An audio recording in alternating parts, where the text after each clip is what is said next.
கவுனி அரிசி குழிப்பணியாரம். கவுனி அரிசி அப்படிங்கிறப்ப அதில் நிறைய பெனிஃபிட்ஸ் இருக்குங்க. அதில் குழிப்பணியாரம்ங்கிறப்போ நிறைய சத்துக்கள் கிடைக்கும். இது எப்படி பண்ணுறதுன்னு சொல்லிட்டு பார்க்கறதுக்கு முன்னாடி என்னென்ன பொருட்கள் தேவைன்னு சொல்கிறேன், கவனமாக பாருங்கள். கவுனி அரிசி குழிப்பணியாரம் செய்ய தேவையான பொருட்கள்: கவுனி அரிசி 1 கப், இட்லி புழுங்கல் அரிசி 1 கப், கருப்பு உளுந்து அரை கப், முளைத்த பச்சை பயிறு விரும்பும் அளவு, கடலைப்பருப்பு ஊற வைத்தது சிறிதளவு, மிக பொடியாக அரிந்த வெங்காயம் விரும்பும் அளவு, ஜவ்வரிசி 1½ டேபிள் ஸ்பூன், வெந்தயம் அரை டீஸ்பூன், பச்சை மிளகாய் 2, தேவையான அளவு உப்பு, எண்ணெய் தேவைப்படும் அளவு. கவுனி அரிசி குழிப்பணியாரத்துக்கு தேவையான இன்க்ரீடியன்ஸ் எல்லாம் பார்த்துட்டிங்க இல்லையா? இப்போ இது எப்படி ஊற வச்சு அரைக்கணுங்கிற ஒரு விஷயத்தை நான் ஷேர் பண்ணிக்கிறேங்க. இதுக்கு நான் தேர்ந்தெடுத்துக்கிறது கருப்பு உளுந்து, வெந்தயம்.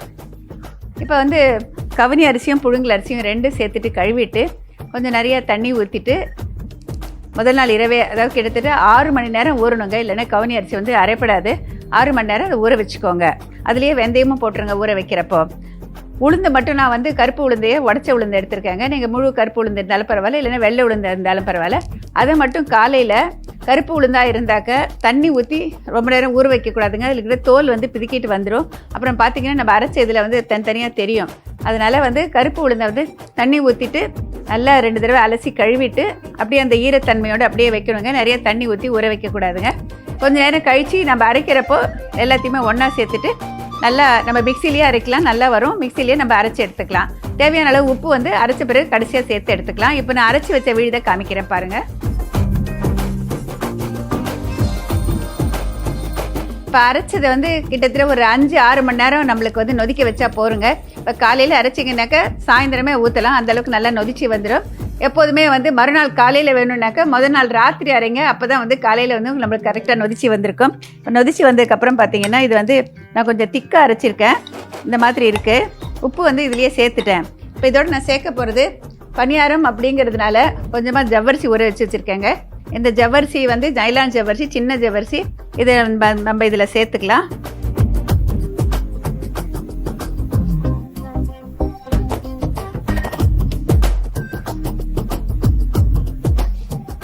இதோட கடலைப்பருப்பு ஊற வச்சு வச்சுருக்கேங்க, அதையும் சேர்த்துலாம்.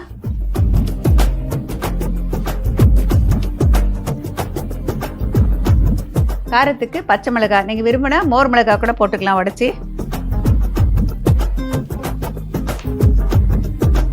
நல்ல பொடியாக கட் பண்ணி வச்சுருக்கிற வெங்காயம். நீங்கள் விருப்பப்பட்ட காய்கறிகளை போட்டு வதக்கி கூட போடலாங்க, உங்களோட விருப்பம்தான். நான் இன்றைக்கி ப்ரோட்டீன் ரிச்சாக எடுத்துக்கணும் அப்படிங்கிறதுனால முளைச்ச பச்சை பயிரை லேசாக ஆவியில் வேக வச்சு எடுத்துருக்கேங்க. இதையும் போட்டுறேன்.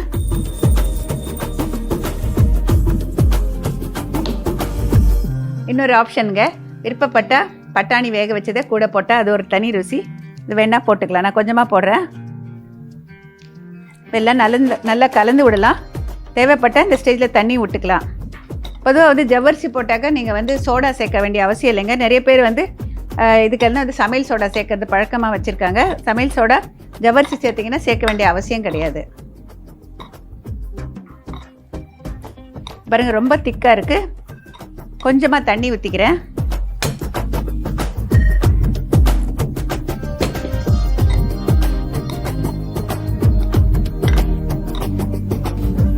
இந்த மாதிரி கன்சிஸ்டன்சி பார்த்துக்கோங்க. ரொம்ப நீர்க்கவும் வேண்டாம், ரொம்ப கெட்டியாக வேண்டாம். கரெக்டான கன்சிஸ்டன்சி இருக்கணும். இப்போ நம்ம எடுத்து கரண்டியில் ஊற்றுறப்போ கரெக்டாக இருக்கணும். இப்போ இது ரெடி ஆகிடுச்சுங்க. இந்த மாவு இதில் ஊற்றலாம். இப்போ இங்கே குழிப்பணியார கல் வச்சுருக்கேங்க. இதில் நம்ம எடுத்து போட்டுக்கலாம். நீங்கள் விருப்பப்பட்டால் குழந்தைங்களுக்கு கொடுக்கணும்னு வச்சுக்க நட்ஸ் இருக்கு இல்லையா, பாதாம், பிஸ்தா, முந்திரி, உங்கள் விருப்பப்படி வெள்ளரி விதை வீட்டில் எது இருக்கோ அதை கூட போடலாங்க. லேசாக வறுத்துட்டு போட்டுக்கோங்க. இப்போ இதை இதில் ஊற்றலாம்.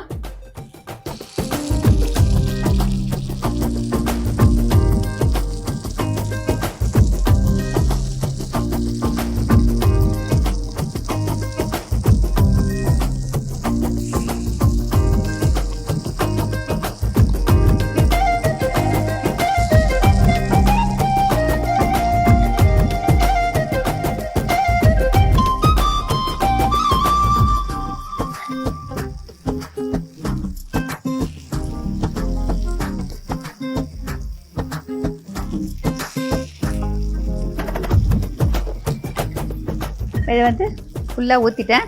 மூடி வச்சிடலாங்க. எப்போதுமே பணியாரத்துக்கு மூடி வச்சு தான் சுடணும்.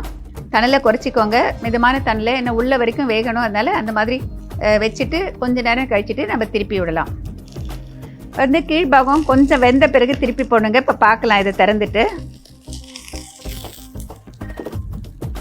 இது இன்னும் பாருங்கள், மத்தியில் கொஞ்சம் மாவு இருக்கு இல்லையா, இந்த ஸ்டேஜ்லேயே திருப்பி போட்டிங்கன்னா தான் நல்லா குண்டாக வரும். இல்லைன்னா வந்து ஃப்ளாட்டாக வந்துடும் ஃபுல்லு வெந்த பிறகு நம்ம போட்டோன்னா. இப்போ இது வந்து கவனமாக திருப்பி விடலாம்.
பொதுவாக இதுக்கெல்லாம் அதிகமாக எண்ணெய் பிடிக்காதுங்க.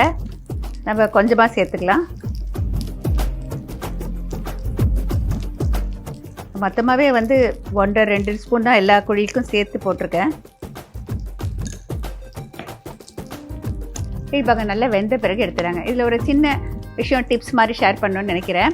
பொதுவாக இதில் ஜவ்வரிசியை வந்து ஊற வச்சு சேர்க்கலாம். இல்லை ஊற வைக்க மறந்துட்டிங்கனாக்கா காலையில் வந்து ஜவ்வரிசியை வேக வச்சுட்டு சேர்க்கலாம். எதுக்காக ஜவ்வரிசி சேர்க்கணும் அப்படின்னாக்க, நம்ம பணியாரம் வந்து நல்லா உப்பி வரும்.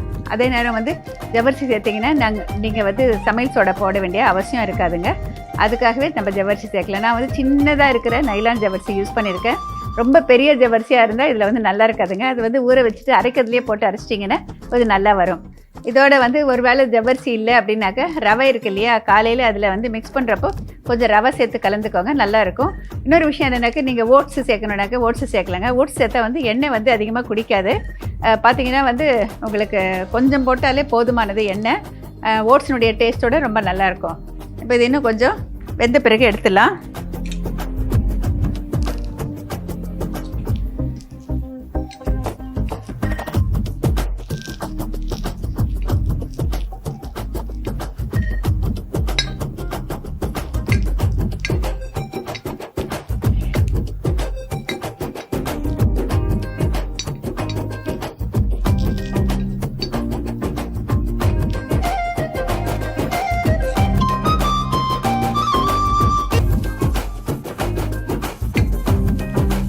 எப்பவுமே ஜவ்வரிசி இந்த மாதிரி போட்டிருந்தா கூட நம்ம குழிப்பணியாரம் அப்படின்னாக்க அவசரப்பட்டு எடுக்கக்கூடாதுங்க.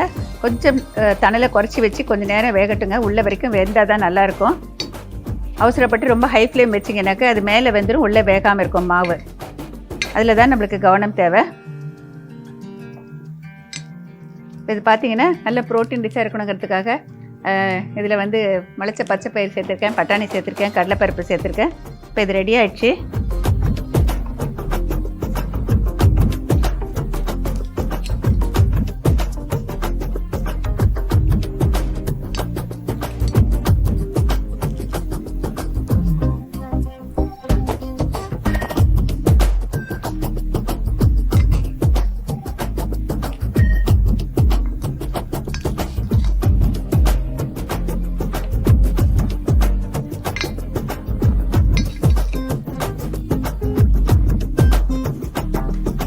மிக சுவையான ஆரோக்கியம் தரும் கவுனி அரிசி குழிப்பணியாரம் ரெடிங்க.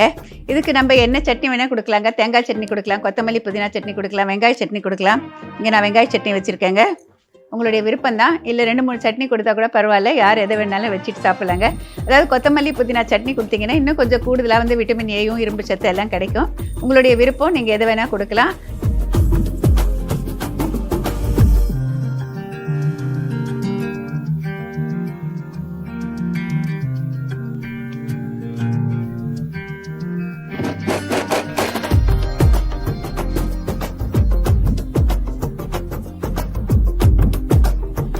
கவுனி அரிசி குழிப்பணியாரம் எப்படி பண்ண சொல்லிட்டு இப்போ ஒரு ரீகேப் பார்க்கலாங்க.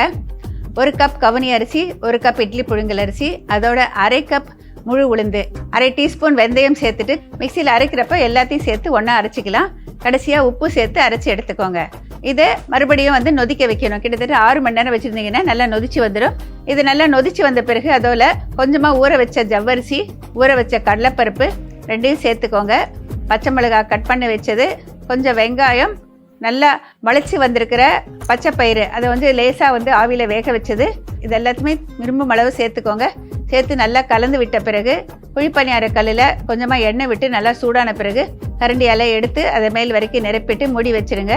மிதமான தணலில் வச்சுக்கோங்க. திருப்பி விட்டு அந்த பக்கமாக வெந்த பிறகு எடுத்துட்டிங்கனாக்க மிக சுவையான கவுனி அரிசி குழிப்பணியாரம் ரெடி. கவுனி அரிசி குழிப்பணியாரம் ரெடி ஆயிடுச்சு. நீங்களும் ட்ரை பண்ணி பாருங்கள்.